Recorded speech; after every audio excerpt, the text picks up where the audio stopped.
Hey, imagine that it's 8 p.m. in the evening. You have a very important exam or a project deadline tomorrow, and there are so many things to do.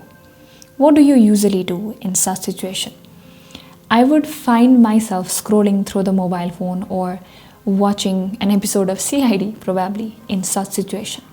Because what happens is when we have a lot of things to do, we usually get less things done because we get overwhelmed, right?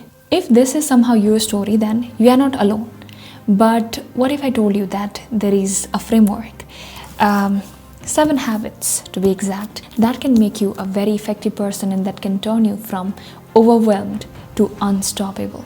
Let's get started. The first habit among the 7 habits is being proactive.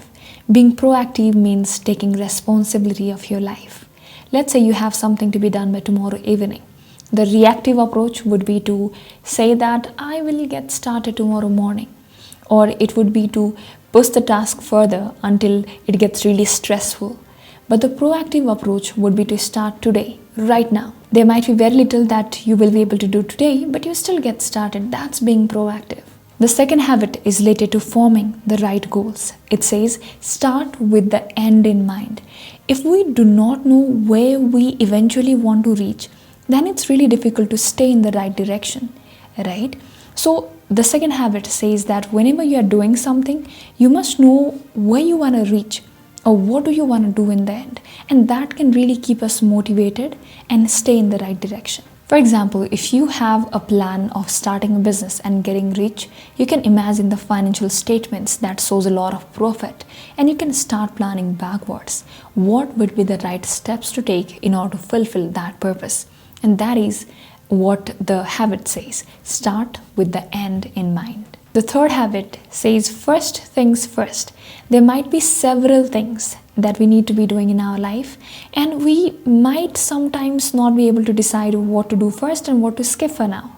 In such cases, it's very important to decide which one is urgent, which one is important, and which one is not urgent or important. What I personally like doing is I like forming this table where the first category would be things that are urgent. Second would be things that are important.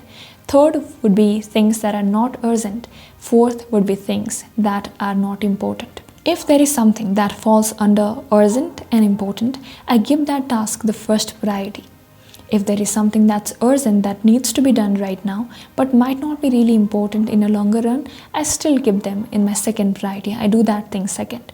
If there is something that's important but might not be really urgent, I give that task the third priority. And something that's not urgent and not important, I usually skip that part for now. Or if I have enough time, then only I do those things. So if we can differentiate things, whether they are urgent and important or they are not, then it can help us to decide what to do, which action to take first. The fourth habit is to think win-win. It's a feature that most of the successful people have. They do not just care about their success or their benefit. They think about the benefit of their clients, their customers, or the people around them. So when we think about our own win, we do not build good relationships, right? So next time, if let's say your friend is starting a business and you are a really good video editor who is starting their career, rather than charging a high amount to the friend, you can give a discount and probably do the same task at a lower cost. The friend gets their things done and you build a portfolio while making some money. Thinking win-win can always help you move ahead in life. The fifth habit says seek first to understand than to be understood. In most of the conflicts, misunderstandings, and problems we have with other people in our life, we feel that the other person is not understanding our perspectives or does not really understand us. Right? So in any conflicts or in any general situations that you will be dealing with other person, first try to understand the perspective of other person. Once you understand them completely, then try to put forward your opinion. Because when both of the parties put their opinion at the same time and do not try to understand the other person's perspective, it's obviously going to be a big mess. So first try to understand what the other person is trying to say and then only seek to be understood. That can help you in moving forward with life without much conflicts and misunderstandings. The sixth habit is synergize Now, synergy is the energy which is multiplied when we work together in a team with other people. It is often said that if we add the work done by two individual people, that's way less than the product or the result that we would get when the two people would be working together. That's synergy. So rather than trying to work on everything ourselves or trying to do everything ourselves, try to have people who can support you, who can guide you, who can give you right feedbacks and perspectives that can help us to move forward in life, because alone we cannot really do much, right? Now the seventh habit, it's my favorite. It says sharpen the saw.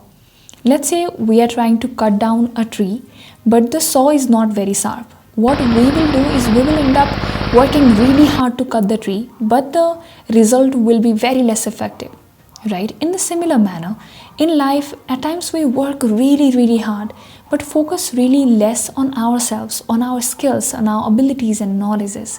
We keep on working hard with the aim of getting good results, but our saw is really blunt, so we do not get good results. It's very important to take some time to sharpen the saw, in which case it's ourselves, to sharpen our skills, our abilities, so that even when we work less, the effect, the result can be higher.